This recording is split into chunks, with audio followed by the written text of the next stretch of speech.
Is Friday, January the 9th. It's 12:27 p.m. We're a little bit late getting started on the calendar from 12:20 to 12:50 for Assembly Memorandum number 5-2026 from the mayor. It's an executive appointment confirmation hearing. Bob Doehl, Robert Doehl, Director of Community and Economic Development. We'll start with introductions in the room. It's Baldwin Day. Aaron Baldwin Day. Anna Brawley. Christopher Constant on the phone. Mr. Rivera. Here. Thank you. Mr. Myers. Yes, sir. Thanks, Chair. You were the first one here. Mr. Gates. I'm sorry, Mr. Johnson. I'm here. All right. So then we have the mayor. So Mayor, why don't we go ahead and let you take the floor. Thank you, Chair Constant, for scheduling this confirmation hearing, and thank you, members, for being here. I am extremely pleased to introduce Mr. Bob Doehl, my nominee to be Community and Economic Development Director. Most of you already know Bob from his prior time at the municipality as building official. I am incredibly excited he chose to come back and help achieve the goal my administration has set to build and restore 10,000 homes in 10 years. Under the reorganization, we bundled key departments together to increase the level of coordination needed to achieve the 10,000 homes goal. I'm excited to work with all of you and Bob going forward, not only on the 10,000 homes initiative, but also to support increased commercial development, neighborhood revitalization, and opportunities to attract new economic development to the municipality. With Bob's background at the Rasmussen Foundation, the Air National Guard, and the many, many, many community boards he serves on, I swear he knows everyone in our community. And I got to work with Bob in scouting, where we were both scoutmasters. He has the relationships, skills, and municipal knowledge to really ignite growth here. So before I close, I want to thank Lance Wilbur for his tenure at the Permit Center, but also really great to see him back on the 8th floor as he transitions to the CFO position.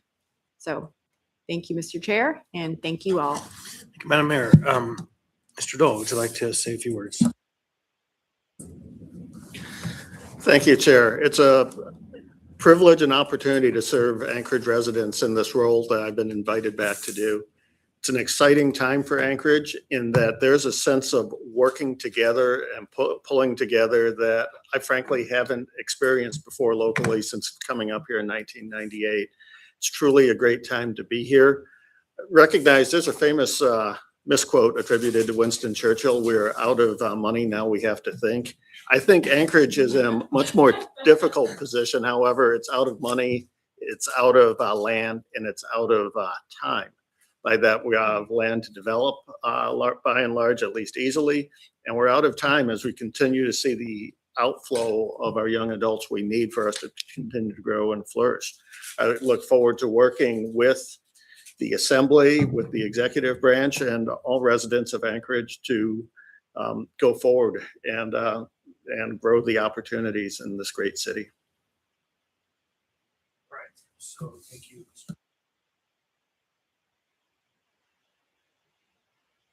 Yeah, I have a few, and I'm happy to get back in the queue because I imagine others do too. First, happy to see you. I know we worked together in multiple roles over the years, and so glad to be working with you again. I will make one quick statement and then I'll get to questions, which is I do think in some sense we're out of land, or we're out of the easy land, but I think we are also at a point as a city where we have to say, we have built all the places we maybe can build. And so how do we reuse our land? And so I think that's something that we are such a new city that it's not that it hasn't been an issue before, but we're really confronting, what do you do with all the stuff you've already built, right? So, I know that the land conversation is a big one, but my first question is really, one of your key focus areas is the 10,000 homes initiative. And I know we've talked about that in our one-on-one meeting, and that's where part of the focus is. So I'm curious from your perspective, where you think, where you want to put your energy personally, and where you see the departments that are under you putting their energy. Through the chair. Thank you, Member Brawley, for that question. I think in looking at this role, it has two key roles. That is a connector and that is a border collie. First, that first one as a connector. In order for us to solve the challenges that we're facing and move forward to that 10,000 homes, it is vital that we make sure we are communicating and working together and finding those opportunities for connecting a developer who's interested in something with someone who's interested in doing it. And also internal to the municipal government, that we're not working across purposes between departments. So it's vital to be connecting and keeping those communications flowing. The second area that is critical there is what I call the border collie role, which is moving everyone towards that objective productively of building 10,000 safe and responsibly built homes. What that looks like is emphasizing, for instance, the customer experience when you want to build something in this town. From when you first think about it, who can you talk to learn about what this is going to look like? That's why we're building now the calendar for lunch and learns for the public to look at different aspects of how you subdivide your property, what you can build on our one lot now, et cetera. And then we look at the overdue update to the permit system and development and services that I thought was going to be done when I left 4 years ago, but it's still there to be done. And then also the planning process. Planning is vital to doing things responsibly, sustainably, that work for all. But also it has gotten very complex, and we have to find a way to bridge that gap so it's understood and there's a common understanding going forward. So I think in looking at that and also leveraging the assets we have as a municipality, particularly land that we have in real estate, but tying those together is what is vital for this position going forward. We have phenomenal expertise within the municipal government, and every manager or director I know wakes up in the morning thinking, how can I do good for the municipality? So it's a question of just empowering them and supporting them to do that and making sure we keep focus and work together doing it. Thanks for those answers. I'm happy to keep going, or I could relinquish. Yeah. I have my own list, but carry on. Okay.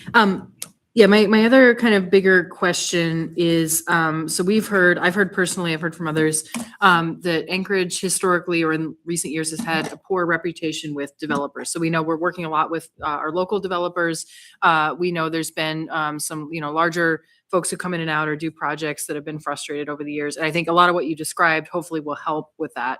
But more specifically, I'm wondering if you have other thoughts on how to improve our reputation. One of the key pieces of the housing action plan that the assembly really has a limited role in, I think, but it was put there for a reason, was to say, we want to improve the Muni's ability to be a business partner, right, in these types of projects. And that's really key for development. So just wondering if you have thoughts beyond kind of our process improvements, is that somewhere you're going to spend energy? Are you doing a lot of outreach? I know ACDA does similar work, but just curious, where you fit in there.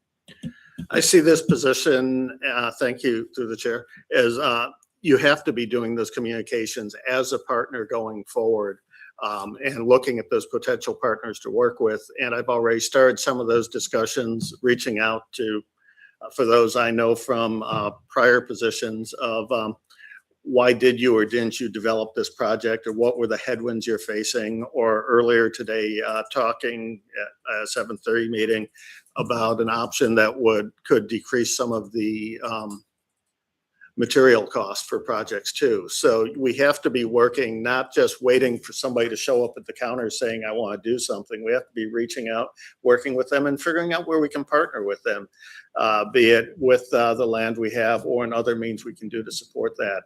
We're not just a regulator. We're in it together as a partner. Thanks. I appreciate those answers. I'll cede my time. Yep, go ahead, Ms. Volmonday. Yeah, thank you. I really appreciate that sentiment, and I think that sort of partnership, that collaborative posture, is something that at least anecdotally I've heard as it's been missing for a little while, and I've heard an expressed interest that we move from sort of a culture of no to a culture of how. And I'm wondering if you have any specific thoughts about how that sort of culture shift within the Permit Center might be accomplished. Through the chair, thank you for the question, Baldwin Day. I think the key point before we get to how is Simon Sinek has in a great podcast, start with why. Why are we here? Why are we having this conversation. And that tells you what you need to do. And then you can get to the how and going forward. So what that looks like is first, when I look at the current code update that is being done for the building codes, which we do about every 6 years, making sure that we build in there the flexibility with additional optional ways to do things so that we don't say, no, it's not in our building code. There are appendices out there, for instance, that provide a pathway forward. Across the board, though, the executive branch executes within the ordinances laid out by the assembly. It gets the full range to do everything it can within that range that is delegated to us to do what makes sense for the municipality. I think it's important that we explore that. Okay, so we have this project before us. Can we do it within our existing authority? And if so, how? So there's kind of a three tiers to look at something. Can we, should we, do we want to? First one, can we? If we can't do it, we have to either flag that and determine whether or not we need to go back to the assembly to change the authority. The second is, should we? Does it support that going forward, building those 10,000 homes, moving Anchorage forward? And then that, do we want to? But you have to get that hierarchy down and then figure out how to do it. And that how is, we may need to change something, or we may need to see where we can find a way to achieve the same thing by suggesting an alternate way or somewhere in the middle that we think we can get to. But just a hard no isn't going to build anything. Yeah, thank you. I really appreciate that answer.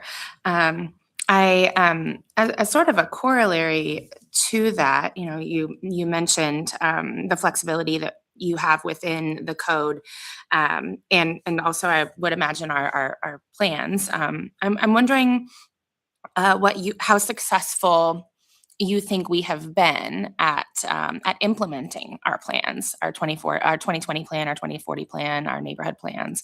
How do you think we have done? How would you score us if you were thinking about implementation?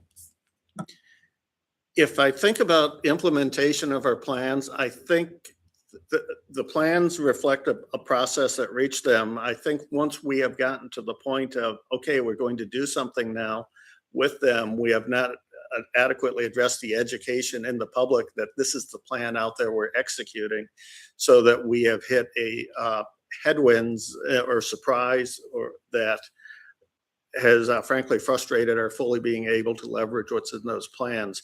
So the education piece, I think, as a municipality, we need to reach out more to explain why we do these things and the importance of them and how they bring us together as a cohesive organism rather than a bunch of fragmented parts moving independently. So although we have a very good planning process, one area I believe we need to focus more on is outreach and education as to what is in those plans that we're implementing going forward, so that we can more smoothly do it.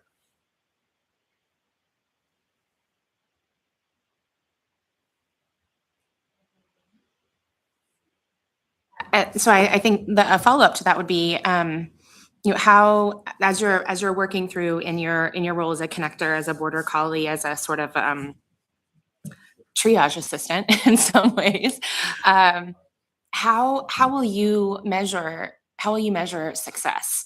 And I realize that building more housing or rehabilitating more housing is absolutely a metric of success, and I think that's a great sort of outcome measurement. But are there some process goals that you have along the way that you will think of as being like successful benchmarks? Through the chair, obviously that end product of the 10,000 homes and moving forward, and also I would add a corollary to that of adjusting inventory of either facilities or buildings that are too aged out to be viable, or those that aren't for use we necessarily need now, is important. And that's a big one. We can always measure that. But also when we look at the public engagement, when we talk about those lunch and learns, and is attendance increasing at those? If we look at the feedback that you as members receive as our projects are going forward, if we look at our ability to not just build things, but draw new developers into building or existing ones into new areas or larger areas. Those are areas I will look to make sure we're going in the right direction.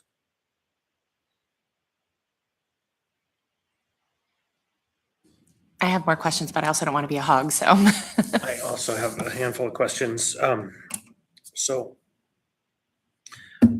before you came on, or right at the beginning this time, there was a reorganization of the org chart. And I think among some members who have long been at work on these questions, a concern became somewhat evident that there's a risk of losing our focus that we have been working on for a number of years, which is to ensure our road planning processes inform and are really tightly bound to our housing policy processes, so that when we have housing plans developed or transportation plans developed, we don't end up with federal highways, 18 inches from the pedestrian pathway that doesn't get plowed, so people are wheelchairing up Campbell Federal Highway. And so that's the predicate to the question of how do you see the work of ensuring that transportation planning and housing planning align? Through the chair, in looking at how we tie those together, I would posit at the municipal level, there is no clear separation between housing development and probably most departments one way or another. Particular to transportation, we have the advantage of being in the same building as a community and economic development. That looks like myself and Ken Colhay's talking at least daily, it seems like. I attend the meetings that they highlight having significant interest. Of course, AMATS is located in planning. It plays a key part of that. And we continue to have those strong relationships. I will continue to support and encourage to make sure we stay connected. And I do that myself at my level too, in terms of participating in transportation roll-up meetings or those ongoing consultations with Kent and Melinda within the building. We recognize though that you have to get the parts in sync moving together or nothing happens. You just have random movements without forward momentum. Or someone's interests are met, just not necessarily the municipal voter and taxpayers' interests. That's what seems to continue to be the underlying theme when we don't connect. Okay, so interesting that you, Ms. Baldwin-Day, brought up this conversation about culture of no versus culture of how versus culture of yes. I think that despite all efforts, there continues to be a kind of a, no, we can't do that answer that comes when questions get asked, and probably less so now than has been in the last 5 years. But historically, I could identify individuals who it seems like their mandate is no. And I hope that, we're at least for a time past that. So question I said I would ask you, do you think you have a mandate from the mayor? And if the answer is yes, what is it? Through the chair, I think I have a unequivocal mandate from the mayor to do good, advancing the interest of Anchorage as a whole going forward. And we talked about what that looks like in economic and community development by the goals the mayor laid out. And if probably the biggest takeaway on that is recognizing there is not one size fits all. The needs in Girdwood, as we look at Holton Hills or other development there and issues are tackled, are very different than the needs in Eagle River and the northern communities and the relationship with the military bases, and the needs in the bowl itself as we talk about what redevelopment looks like. So across all those, it is using those different working with those different aspects of community and economic development and partnering across the board to figure out how to go forward in growing those areas, from economic opportunities to job creation to the increasing our entire inventory of safe and responsibly built homes. It is those things going forward, I believe, is my mandate. And I've been given a very broad area of authority to do it in, but also the opportunity of direct access to the mayor and the senior staff when needed. Okay, that's pretty good. Anna? Yeah, I think a couple of my questions have been answered. So my last one would really be more of a practical matter. So I know in terms of when we're working on a project or something, we've been working very collaboratively with the planning department on a number of things. And so this is really an email question, I guess, but it's really like, when should we be including you? Is it all the time? Is it okay to reach out to, for example, I'm not an AMATS member, but I could reach out to the AMATS coordinator with a question, just thinking more kind of day to day, how closely you would be involved or how we should be interfacing with you and your team. Through the chair, Member Brawley, we have an outstanding staff available at your service. I would respectfully request a CC. Just that CC is important for coordination. There's a book out there called the Checklist Manifesto. And one of the things they talk about there is a coordination checklist to make sure everyone who may remotely need to know about something know about it. And by your CCing me on that, it helps me support you and that staff person, that if I know someone else is involved in that issue, however tangentially, I can get them involved. There's always the risk of somebody else being involved in something you may not be aware of and that staff person may not, but I may have heard about from that meeting in the mayor's office Tuesday morning. And I'd like the opportunity to move things forward towards success by making sure the right information and the right people are there to work with you. Thanks. Yeah. And then I'll just underscore, I think, other issues or priorities raised around coordinating land use and transportation, working on our comp plan. And so I'll echo everything else that was said. Thanks. Ms. Baldwin Day. I really appreciate your comment a moment ago about development in Anchorage and wanting to see new developers doing good work here. And I'm curious who you envision as really holding that role to create a lower risk environment for developers to operate within, and then to sell that to folks who might come and build projects here. Whose work is that in your mind? Through the chair, I think this position is probably the point on that particular topic. I'll have to reach out for support as needed from the body as well as the mayor, but this position is the point person for doing that and working to find where those developers are, and more importantly, where those the friction or the blocks are, and figure out what we're going to do with those. That's helpful to know that it is your name on the line to do that work, and I appreciate you putting yourself there. On a sort of a related note, you've talked a couple of times now about public engagement, which I agree with you is extremely important, and educating the public around what's in our plans. I think this will be a comment and then a question. I think I'm starting to become concerned that we are in this sort of circular process where we engage the public to write our plans. The plans are, authorized but approved by the assembly. And then when it comes time to implement the plans, we have to relitigate the plans with the public that wrote the plans. And it becomes this circle where we never actually get around to implementing what the plans say that we should do. So it feels like there has to be an off-ramp there somewhere. And I'm wondering who you think is responsible, or who ought to be responsible for doing the work of public education. And then at what point do we take plans as a mandate to do work and say the public has already spoken and they've spoken through this plan? I feel like there's a tension there. And I'd like to hear your perspective on that. Through the chair, I think that tension comes from the timing of how long it may take from when we have a plan till we're actually executing on part of it. That the first, when we built that plan, I don't know, it probably was not the majority of the population that participated in building it. And then when we actually get to executing it, there isn't the most fresh memory even of those who did at the time, and then some who didn't. It didn't take a direction they wanted. So the education starts when we update a plan in terms of assuring that we reach out and we try to identify all possible folks who will be interested in it.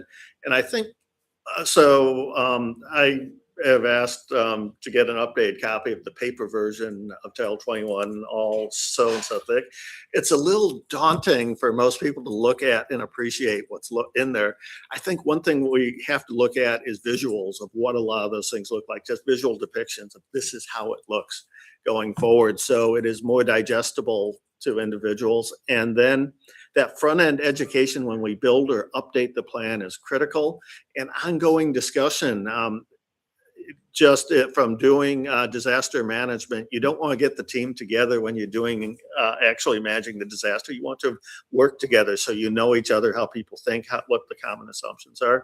And we have to figure out how to get that ongoing discussion and thought about the comp plan or another plan so that when we come to execute on it, it isn't the first response isn't what's a comp plan or what plan, but rather they can put it in the context of what we've been talking about. So I think that ongoing discussion is vital, and the ongoing reach out and education.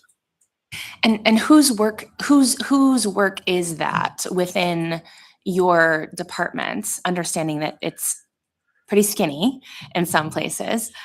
Who is responsible for doing that work, and on what timetable? Because as you pointed out, we are out of time. So what are your thoughts there? The planning department, through the chair, the planning department has to play a key role in it within the resources they have. If they have an excess of staff, I haven't found them yet over there.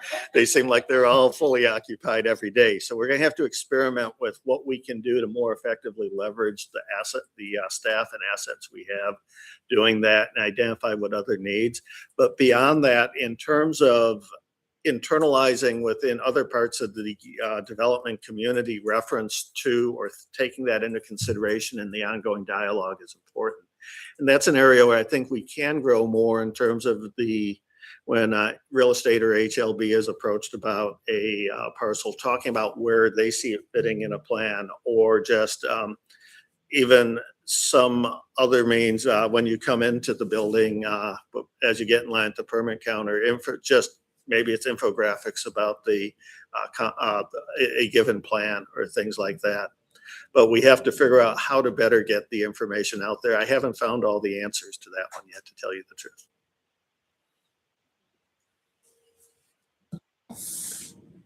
So anyone on the phone with questions? So I have just a couple last notes before we run. I know we got to kind of get on. We started a bit late, Bob. So are you tuning into the community council survey process? Through the chair, I'm aware of it, but I have not really tuned into it yet, to be honest. Historically quite broken. And so some leadership on figuring out how to harmonize that process, very helpful. What are the functional departments or branches, offices within your department? The components of the community economic development or planning development services department, the real estate / HLB, and GIS, which, by the way, is a phenomenal tool. I think that has been underutilized for sharing a lot of information in this one? area. GIS. GIS. Yeah. Gotcha. Yeah, GIS. It certainly has all manner of power. And lastly, I'm hopeful that you're able to think about innovative code sections. Like I've had some discussions in the past. Let's put something in the code that says when a project is unachievable for barricades within the code, the planning director or the department head can have the authority to create waivers.